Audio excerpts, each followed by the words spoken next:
touch of jazz. Reanimation. Bring it back. What's up? You gotta have a good time.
Good morning, WVON listeners. This is George Wright, your host of the Partnership Show, sponsored by the Chicago Cook Workforce Partnership. Good morning, and I'm excited about the good times we're going to have this morning with our special guest, Manny Rodriguez, Executive Director of Revolution Workshop. So, Manny, are you there, first of all? Yes, I am here. Good morning to you, and we are going to, I believe, have a great show this morning. I thank you for coming on.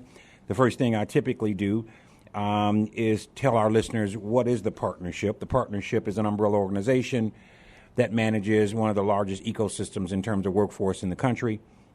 Our job really is to work with community partners such as yourself that focus on workforce to connect those people who are looking for careers and those people who provide careers.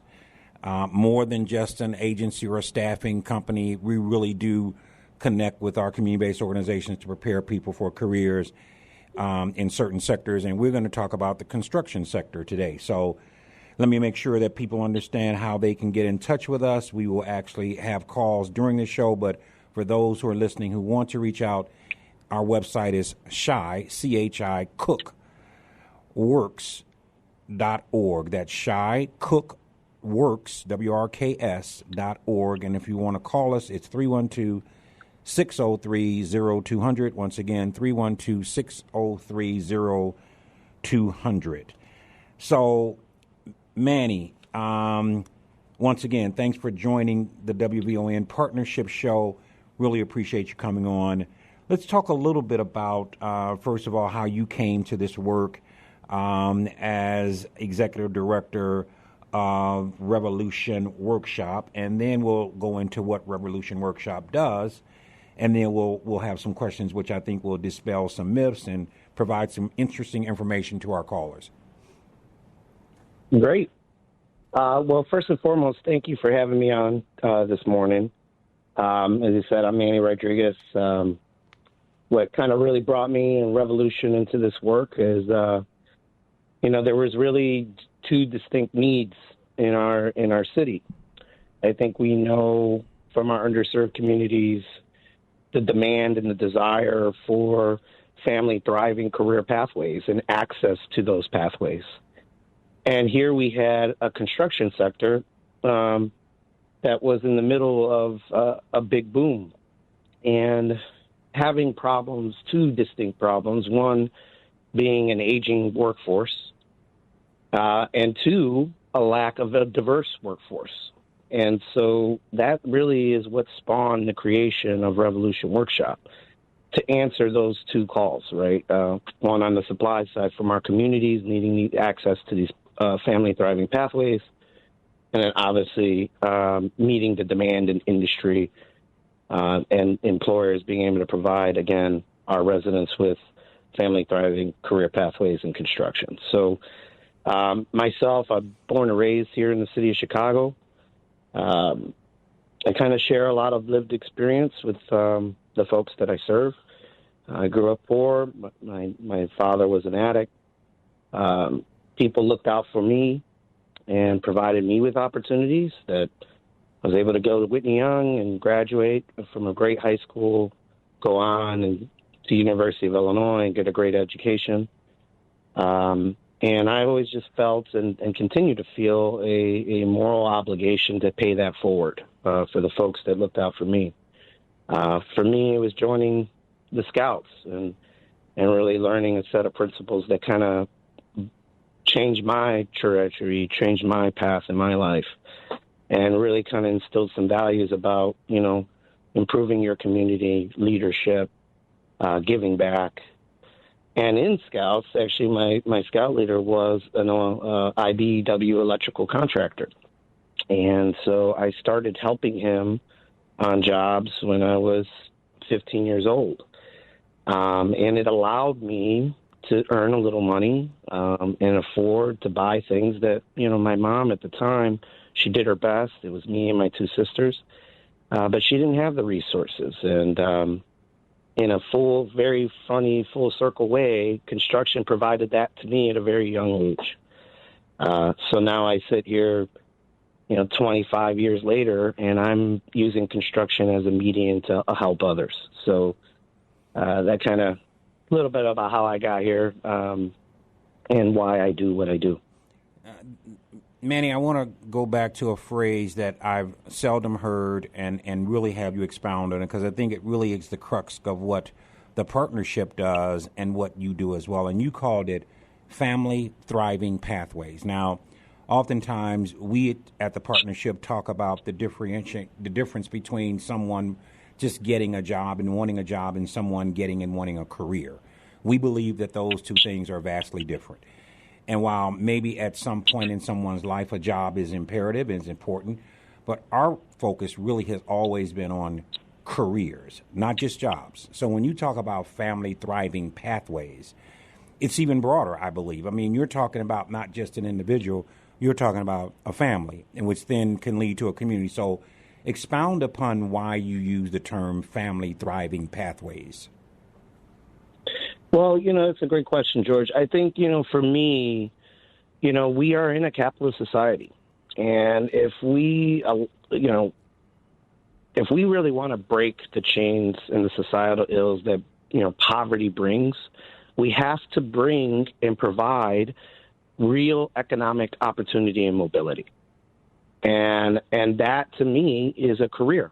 With a career, you can buy a house.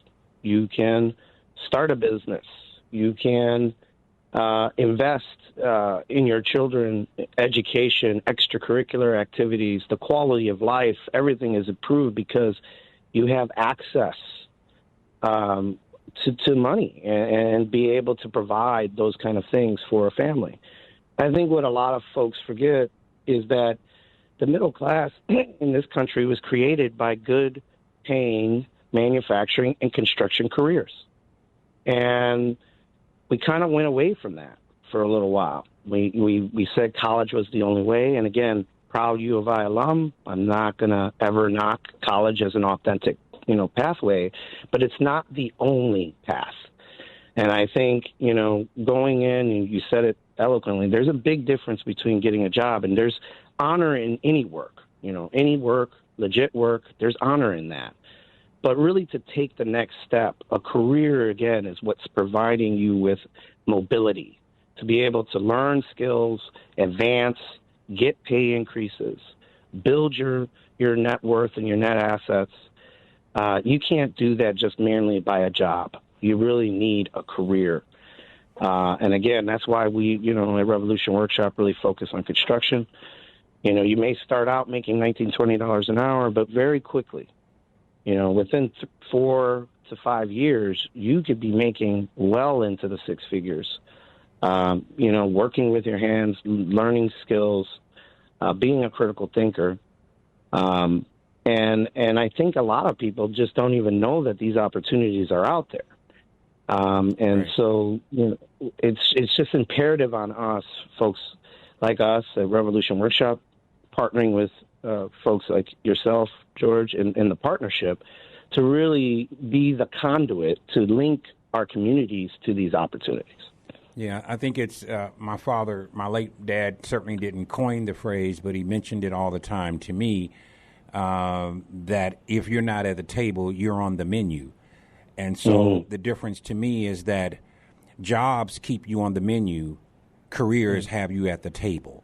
And so to your point, Manny, we need to make sure that we lift up these opportunities and make sure that people are at that table or at that tables so that they can have an opportunity. And as I said, and I think you mentioned it as well, this now becomes a family thriving endeavor versus someone individualizing this, because this can change your life, can change your family's life, and now you're talking about generational change. So let's go into quickly this notion of, we call it the difference between, or at least I do, college certain versus college possible. And while I believe that college should be possible for all, college certainly shouldn't be a certainty for all. It's, to your point, not the only pathway. And one of the areas that I think people don't go into or don't think about as much is construction.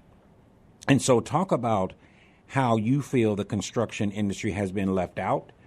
And I'm going to ask a follow-up question, but I really want to focus this conversation on those who have been left out, if you will. But talk about the construction industry as a whole in terms of misconceptions or things that we need to make sure our listening audiences understand, that it's not just a good paying career, but it actually does allow you mobility, flexibility, and skill development.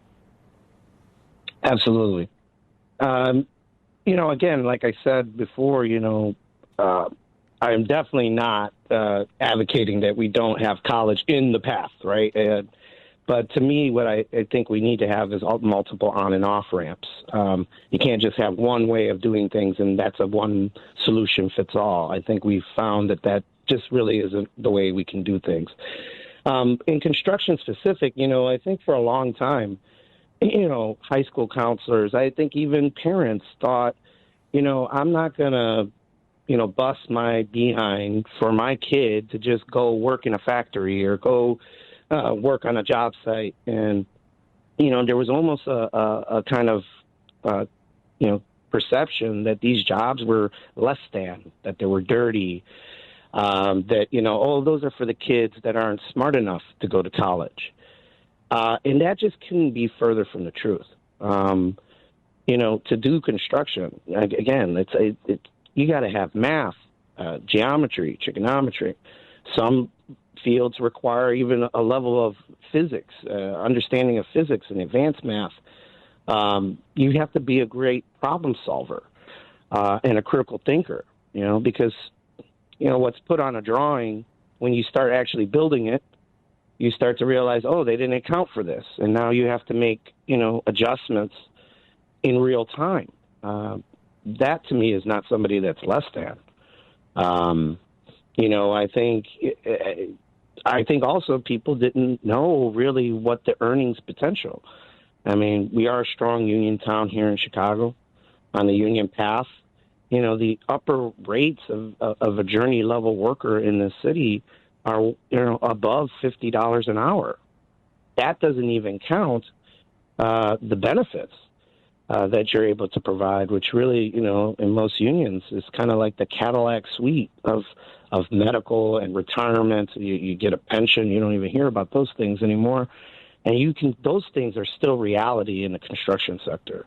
And even on the non-union side, although you may not top out at a rate at, quite at 50, there's, real economic opportunities and pathways there as well.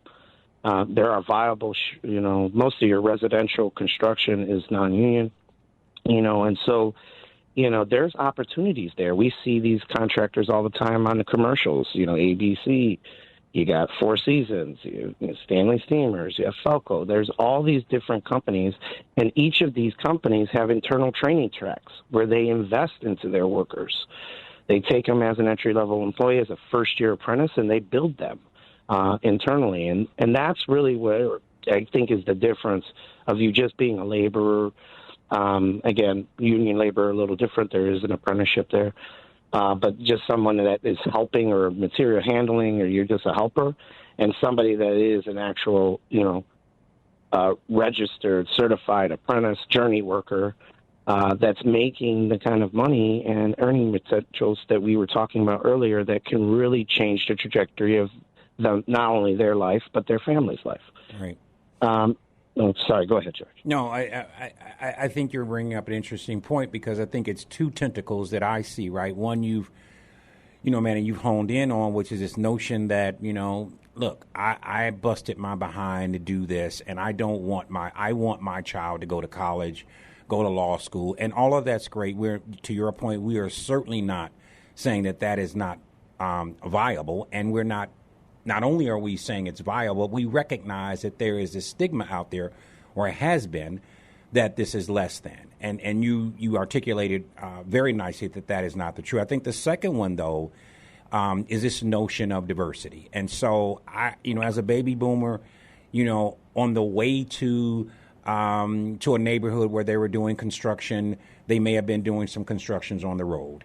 And I didn't see anybody working on those highways, those tollways, those streets, if you will, that looked like me, quite frankly. And then when I got to go to the neighborhood and they were putting up a house or rehabbing a house, I didn't see many people that looked like me either. And so there has been this notion, if you will, in this industry that it is not diverse. Now, maybe it's this notion of union, non-union. I would love to hear your thoughts on that second part of it, which is it's not just about this is a job that's you're not smart enough, but it's a job that you're not going to get in anyway, because it's being overwhelmed by those individuals that don't look like us. And quite frankly, I think that is a perception, and perception is the greater reality. Correct. Well, and in this case, unfortunately, it is a little bit of a reality. Our sector has a challenge with diversity, and we need to be thoughtful, and we need to be intentional about course correcting that particular, statement of being. We really, I do get that a lot. A lot of folks are saying, hey, I drive by a job site and nobody on that job site looks like me. And Manny, let me interject this. In the neighborhood I live in. So, right, you right. Get this is financial terminology called whipsaw, which basically means you're getting it from both ends, right? I don't see anybody that looks like me, and I live in Inglewood, and the construction site is happening in Inglewood. So, right. how do it's we actually double whammy? Exactly? Yeah. How do we operationalize that to get that reality and mitigate that risk around? Even if I wanted to do this, there probably isn't a really significant pathway for me to do it? Well, again, I've been doing this, for 5.5 years now. We have well over 400 graduates, and we've placed, well over 300 of them into the pathway. And so it is. I want to make sure our listeners today know that it's definitely open and there's viable pathways of entry into the construction sector. But I think, we got to look at the history, right? I mean, the past 40 years, there was, I like to say that the unions built a system based on nepotism, right? Your son, your nephew, you were vouching for them, and that's how they would get into the union. That was, by and large, there was a long-standing history of that. And when you have that type of setup, you're going to end up with a pool of folks that look very much the same. And so I think what we have at Revolution Workshop continue to uplift, and I think what's different now, and I do see this difference, is that we do have employer champions that understand that that is not sustainable. In part because those sons and nephews don't want to get into the trades, right, which is causing a reality of what I was talking about earlier of an aging workforce. And so to survive, you're going to have to look outside of your normal group anyway. But I also think that there are, again, folks that really are believing, hey, we got to be better. And it is not acceptable that you look at a particular trade and it's 75% middle-aged white man. That, like you said, a public works project in Inglewood is being done with our taxpayer dollars, right? And then those wages are being paid to somebody that may live in Indiana or in the suburbs and not to our own community. I think there are a lot of champions out there now that are starting to realize, and trades. I want to give some unions some love here. I think often unions are painted, they may be racist or sexist, and I think sometimes when we paint with a broad brush, that can be very unfair. There are people that are actively trying to change this and are working with organizations like myself, Chicago Women in the Trades, Hire 360, to kind of change this narrative and to really change how we go about recruiting, black, brown, and women into this field. And I think, I really applaud those efforts, and I think we need to uplift those and continue to work hard and be intentional. But if we think that we're just going to put some lip service behind it and maybe throw a little money at it and that's all we got to do to change this, I don't think we're living in any type of reality with that situation. This work is hard, and it has to be intentional. There are going to be good times and there are going to be some rough patches, but you have to stay diligent. You have to stay with it. And I think that's, the only way we're going to really break this. And I think, again, for me, I want to have access. I want to really uplift that, the issue is really around women and black people. Latinos are represented in construction, but oftentimes I ask people, where are they? They're your carpenter. They're your drywaller. They're your laborer. But are they the electrician, the plumber, the pipe fitter, the operating engineer? No. And so there's nuance even when you look at trade by trade, where you have to kind of dive a little deeper and say, okay, there's still something wrong here, and we got to be a little better here to getting access to all the trades. You got to remember, there's something like 39 different trades. And so there's a lot of pathways. And even within those trades, there's multiple, on the union side, there might be multiple locals that are then serving that particular trade. And so there are multiple pathways to enter this field. And so that makes it even more complicated for somebody just on the street that wants to do it and say, hey, I really like working with my hands and I could see myself being a construction worker. It can be very difficult for somebody to just walk in and try to figure it out. Right. And, so that's why we have, folks like us and Chicago Women in Trades and others that are doing this work. So let's go into that. I mean, I think we've spent some time kind of talking about the barriers and talking about how those barriers still exist and some of the ways that we can operationalize and mitigating. Let me make sure first of all that I mention that WVON listeners, it's 773-591-1690 if you want to join the conversation. Once again, 773-591-1690. Actually, we do have, it looks like, a caller on the line. Let me see if I can get Jason in the conversation. Jason, are you there? Yes, good morning. Good morning and welcome to WVON, the Partnership Show. Thank you. Hey, I kind of stumbled on this call. I got up early and I'm shaving and was listening to you and this gentleman, Manny. And I'd like to stay positive, but as I age, I try to be as honest. My background is similar to Manny.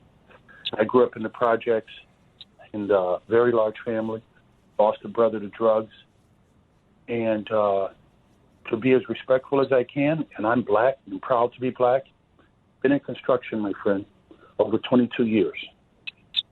And when you said, I was with a company that was involved with the Obama project, that you don't see many people that look like you. I teach, and I also work in the field.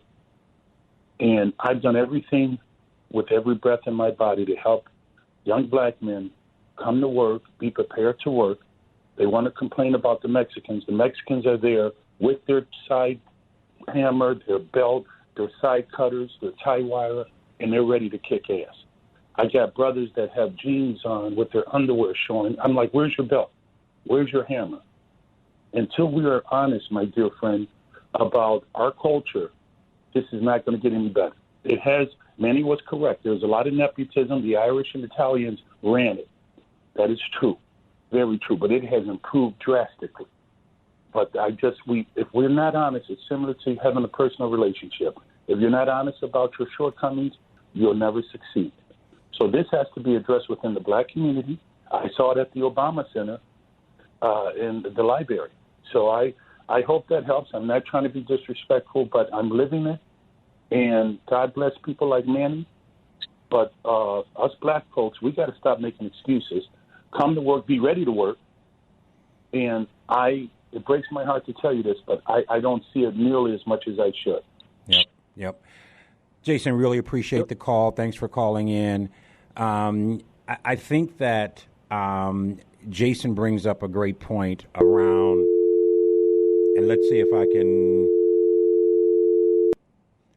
I think he brings up a great point, Manny, and we're going to take some other calls because we have a few coming in. But I think oftentimes there's this notion that what we're talking about is the barometer in which we measure the effectiveness of the black families in our neighborhoods. And so when we talk about, workers showing up a certain way, that's not by happenstance. And that is the result of underlying issues that have plagued our communities that have been underserved for many, many, many years. But let me see if I can get Tom on the line. I believe Tom, are you there? Yes, I am. Welcome to the WVON and the Partnership Show. Well, thank you so much. And the reason I'm calling is I'm a carpenter of 30-some years, and I'm looking at retirement now. And as I've listened to your program, I can't help but be encouraged and optimistic about the quality of work and the lifestyle that the trades offer to young men. And all I can say is working in the trades is not just a skill or a career. It's a way of life. You get up early, you show up ready to work, and you know what you're doing. You've been taught by good people. And those qualities go with you into the rest of your life, the way you live your life with your family, the way you treat people around you. I could highly recommend a career in the trades to any young person looking for a life of satisfying work and a life trade that will sustain them. And that's all I had to say. Thank you, Tom, for your call. Very uplifting, and I think you're right. I certainly agree with you. The notion of the viability of the trades and the fact that, once again, this is a career path that may not be for everyone, but those who actually have a passion for it can actually thrive in it. Let's see, Manny, if we can get another caller. We got some callers. I don't want them holding on. Let's see if I can get Kevin on the line. Kevin, are you there? Yes, I'm here. Good morning. Good morning. Thanks for your call. Thanks for taking my call. I want to piggyback, if I can, off of the last caller in terms of the skill sets and the way of life that contracting and construction provides. I think oftentimes the other part that's lost in the conversation when we talk about construction is also entrepreneurship. I see construction as sort of an equalizer. You don't have to have a college degree to actually have a successful career financially, and all of the other personal attributes that the construction trades do provide. To that point, the work that many and other organizations are doing have been very pivotal as of late, in the last, I'd say, 3 or 4 years in Chicago. Many of your organizations, and I've tried to work with you guys. I'm an instructor as well in terms of construction. I have my own business, and I hire from within the community. And I think that conversation has to also be included because we know that different economic times are drivers as it relates to employment.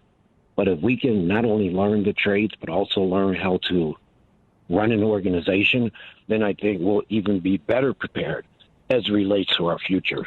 And many, if possible, I'd like to work with you as well. Again, I'm an instructor for construction. I've engaged with you guys with Jackie Gallo, but I'm very encouraged by this conversation, and I think that we could continue to collaborate both for the workers, the owners, the small business owners. There's a lot of contractors that are looking for good help. And through these training programs, we can actually begin to scale our growth and contribute to the overall economy of our community.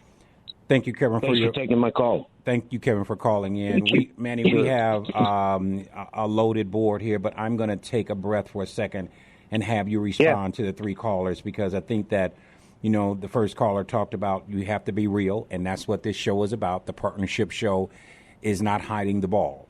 And then the next callers were talking about the vast opportunity, and maybe you want to give your contact information so if people want to reach you. Yeah, so I'm glad Kevin's already working with my awesome senior director of programs, Jackie Gallo. Obviously, I want to address the first caller because I do think it's important that we really talk about that.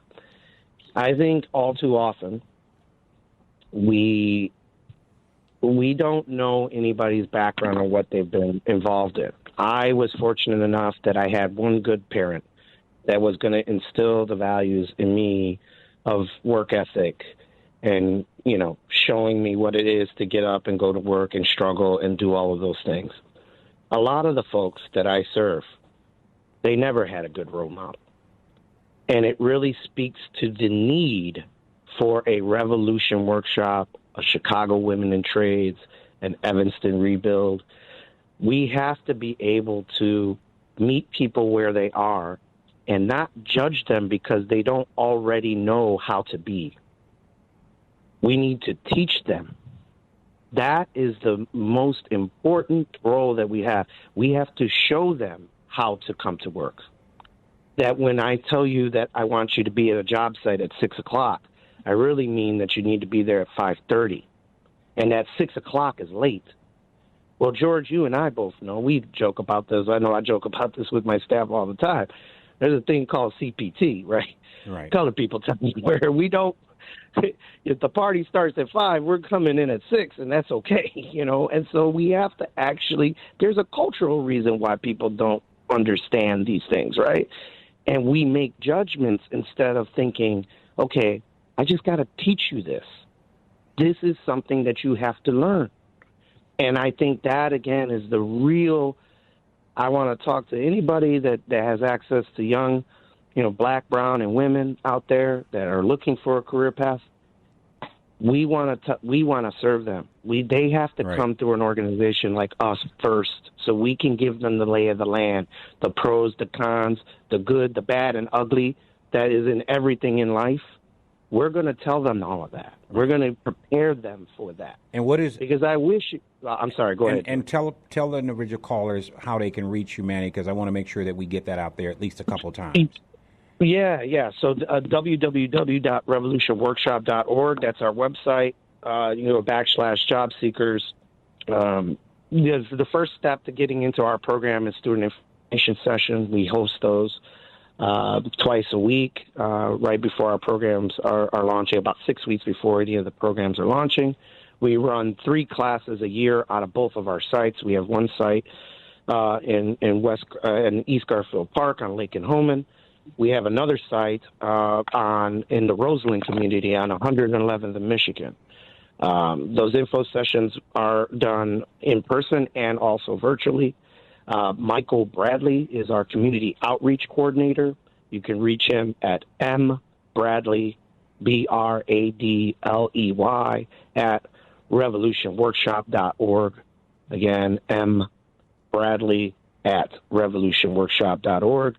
He is, the first step for anybody that's interested in coming into our program.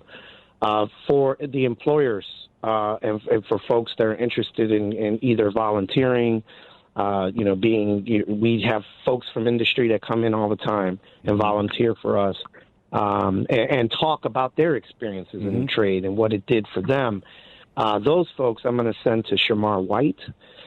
She's our business engagement manager, and hers is swhite at revolutionworkshop.org. Thank you, Manny. I'm going to see if I can get a couple more callers in here. Let's see if I can get, I'm going to butcher the name, Ephro? Yes, it's Ephraim. Ephraim. Welcome to the call. Yes. Welcome to the show. I work for an environmental agency where I test the soil, and I'm all over. I done been Illinois. I can't think of the one place where they got this prison at, and Wash is one of the biggest construction companies there is. And I noticed on every job that I've ever been on, I can count on, and I've been doing this for about 11 years, I can count on one hand all the blacks that I ever seen. A lot of them are being ousted out. You got cousins, you got illegals. And I was listening to the guy talking about, lining people up on how they come to a job, and I remember working at a body shop, and this guy had a little sad face, and I was like, "What's going on, man?" He said, "I want a raise." I said, "You want a raise?" He said, "Yeah." They was doing it, the working side. I said, "If you do exactly what I tell you, you'll get a raise." He said, "Okay, what's that?" I said, "I noticed you come in and you got 3 guys in your car. Do they have cars?" He said, "Yeah." I said, "Okay, from now on, you don't bring them to the job." I said, "What time your boss get at work?" He said, 6 o'clock. I said, "You get there at 5, so he can see you there before he even get there." I said, "Now I want you to go in there like a superstar. I want you to be the first there and the last to leave." This is a white boy. He came back to the job. I hadn't seen him in about 2 months, and he come back to the job I used to smoke Newports 100. He come back to the job with 2 cartons of cigarettes. I said, "What you doing with some cigarettes, man? You don't smoke." He said, "These are for you." I said, "What are you talking about?" He said, "Not only did I get a raise, he bought me a $600 phone. Thank you." And I said, yes.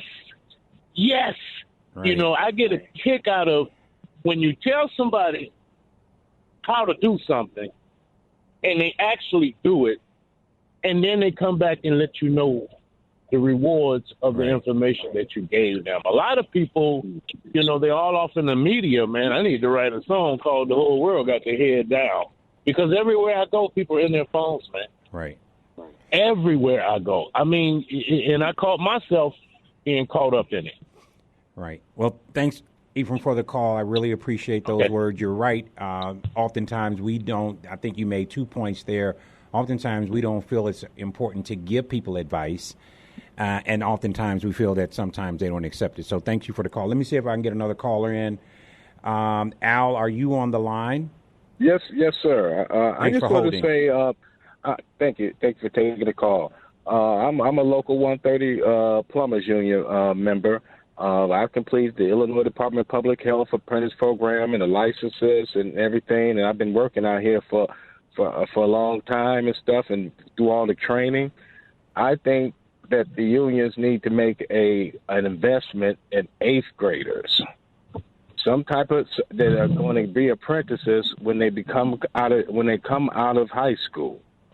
because to train some people, we got some challenges. Trying to train people at 18 under certain sectors is tougher. And in order for especially black workers to get back up in the fray of this, I think they're going to have to invest some type of scholarship fund to set aside that they identified mechanical aptitude and books and skills and work with them not constantly, but throughout their high school years. And that is a sizable investment. Right.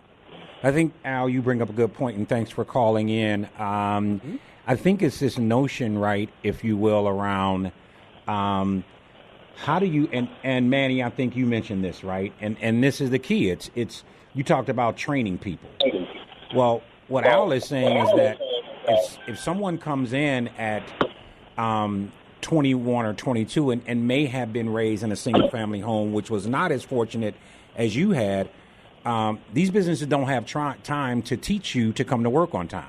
And I think his point is the earlier we start indoctrinating people in great work habits, that should be our responsibility. So, Manny, I'm going to ask you to respond to that, and then I'm going to go quickly. If you do that quickly enough, we can go back to another couple of callers that are waiting on the line.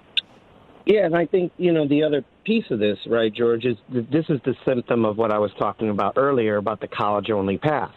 We took all the shop out of the schools.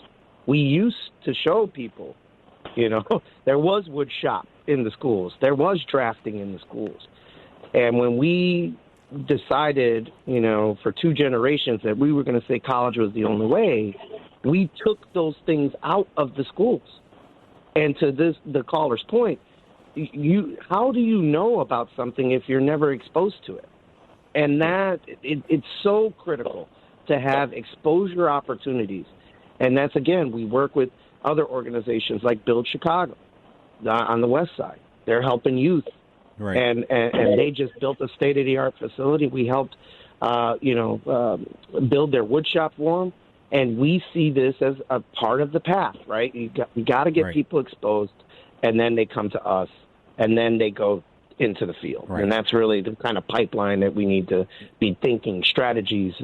Again, it requires a holistic approach. It can't be a one-size-fits-all, and it also can't be siloed, which, George, we could go on for another hour probably about this piece of it. But, so much of our stuff is siloed, right? Yeah. You gotta work with other, groups, folks that are in the community already, and come together to solve this problem. It's not going to be any one organization that can do it all. That's right. I think Al's point was that even sometimes if we wait until high school, it could be too late because the times are changing. Let's see if we can get Chris on the line. Chris, thanks for holding. Are you there? Good morning, gentlemen. Good morning. Okay. My grandfather did construction down in New Orleans for the company. I got to go. For the company equivalent to hello? We're here. For the company that's equivalent to Squirt, seriously, dude, I'm not playing with you. Come on, son, do right by me. Chris, are you there? Yeah, I'm here. I'm not sure who's in the background. Right. It must be another caller. We didn't let it. I don't know. I think we're good. So okay. Go ahead, Chris. And then, I think we need, if we had some lawmakers that were forward-thinking, because the old proverb, you give a man a fish, he eats like a king for a day. Teach a man to fish, he's able to feed himself for a lifetime. And if those young men in the streets knew of a different choice, I'm sure they would take it. If they, let's say, we spent $55 million on the Ferris wheel over there at Navy Pier, let's spend 25 on the west side, 25 on the south side, and show these young people, hey, you can make, there's a white guy live in my area, I'm in Oak Park. I got into the auto body repair field, which segue to insurance claims, which I've been doing for 22 years. And if I did not do that, I don't know how I would be able to have fed a family, had retirement, purchased property, investment. So I think if they had some choices, and like your guest was saying, the wages they're paying, nobody would want to stand on the block and work 10 hours and average $10 an hour when you can be a pipe fitter. A white gentleman down the street, my neighbor, he's making about $55 an hour. Thank you for taking my call. Y'all have a wonderful day. Thank you, Chris, for calling in. We're going to see if we can get a couple of other callers in before we wrap up. Manny, I think Larry has been on hold for a while. Manny, are you there? You mean Larry? Larry, I'm sorry. Larry, yep. Okay. Yeah, I'm here. Yeah, it's a real good program. I'm enjoying the solutions that's being put out here, and it's like Manny was saying, you have to, and the other guy, I don't know about 8th grade, but as soon as you can get them, and as soon as they get in high school, they should be, introduced to the trades, man. They took all this stuff out. I tell guys now that get out of high school, I said, man, go learn how to work on cars, because if you can work on a Tesla, you start working on electric cars, you'll be in demand for the rest of your life. But that's the thing. They're not teaching these guys no wood shop, no printing classes like we had printing back in the day. I know that's kind of archaic right now. No carpentry, no electrical. You got to put this stuff in the schools, man. And you can get retired tradesmen to come in. I'd be happy to come in. I've been an iron worker for 30 years. I'd be happy to come in and show a guy how to cut and how to weld. You know what I'm saying? For money. I ain't doing it for free because everything gonna cost. But I'm just saying, I'd be happy to try to do something like that, and that's what we gotta do, man. We gotta get these young boys. They got a lot of energy because you see what they do out here in the streets. They got endless energy. If they put that energy to use, man, they can make plenty of money. That's right. Thanks for the call, Larry. Yep. Manny, we're gonna start to kind of take the show and wrap it up, and I want to give you an opportunity, at least for the next 3 minutes or so, to talk about your connection. How is Revolution Workshop connected to the Chicago Cook Workforce Partnership? You're one of our agencies. You actually get funding from us. So talk about, how that relationship has been and how important it's been to the success of your organization. I think, George, it's been a great partnership, no pun intended. Obviously it takes resources to do this type of work, and the partnership, as manages the Workforce Innovation and Opportunity Act funding that comes to this region. And that is the main workforce development funding stream for organizations like myself and others that are out there, that we have to leverage those funds to be able to provide the critical support services. The training is really important, right? We run a 12-week pre-apprenticeship training program. They come to Revolution Workshop every day. We do give them some robust entry-level skill sets. But what's more important, especially when you're specifically targeting the underserved, is the critical wraparound supports. And the partnership through WIOA and through now we're working with you on the Construction Works project through the Illinois Tollway.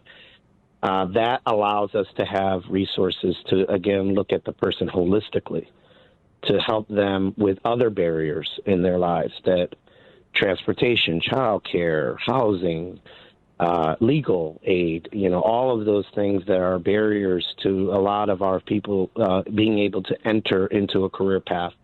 And if we're not looking at those other, the rest of their life, right, we're just looking at the technical skills, we're not going to make a dent in the problem. We have to meet people where they're at, and we have to address the entire person, not just, oh, hey, I'm going to teach you this skill and link you up with an employer.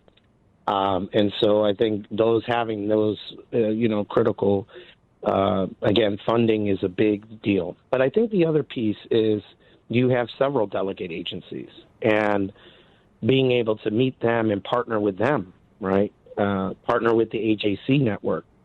I don't know if you know this, George. I also serve as the board president at Scale It, which is your one-stop operator. And it's been great, right? Like Robert sends us referrals, and his staff sends us referrals out of the AJCs. I think you can't have enough people out there spreading this word, right? And I think that's what the partnership can bring is that vast network of touching thousands of people through the ages, tens of thousands of people in the AJCs every year. It's a real critical way that we work together, and I find it very helpful to have those linkages and those referrals coming from community-based organizations, and maybe even if they're not funded through the partnership, that's where we want to work with those agencies that are out there helping the homeless, that are helping returning citizens, that are doing violence prevention. That's where we get our people from. It's those organizations that are doing the critical social service work to get somebody to a certain level, and then they're stable enough where they're ready for work, right? And that's the piece we got to have. And again, that's where I'm talking about working holistically, right? Working together. Because again, I'm not a mental health organization, but we know mental health is an issue in our community, and we have to have those resources. Sorry, go ahead. No. As we start to come to the end of our show, man, I just wanted to make sure that I thank you for taking the time this morning to come on the partnership show sponsored by the Chicago Cook Workforce Partnership. We enjoy the partnership, no pun intended. It is about partnership, and it's making sure that we're bringing those resources to the table. And this show is about making sure that we lift them all up so that our listening audience can spread the word and take advantage of them. As usual, Manny, every single Saturday morning, we end our show with a song that really tells the message of what we're trying to do with this show, which is open our eyes. So thanks, Manny. Really appreciate you. WVON listeners, thanks for those who called in. Sorry I couldn't get to some people who were on hold. But as the song says, open our eyes. Thank you.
Chicago is 1690 WVON, Berwyn, Chicago.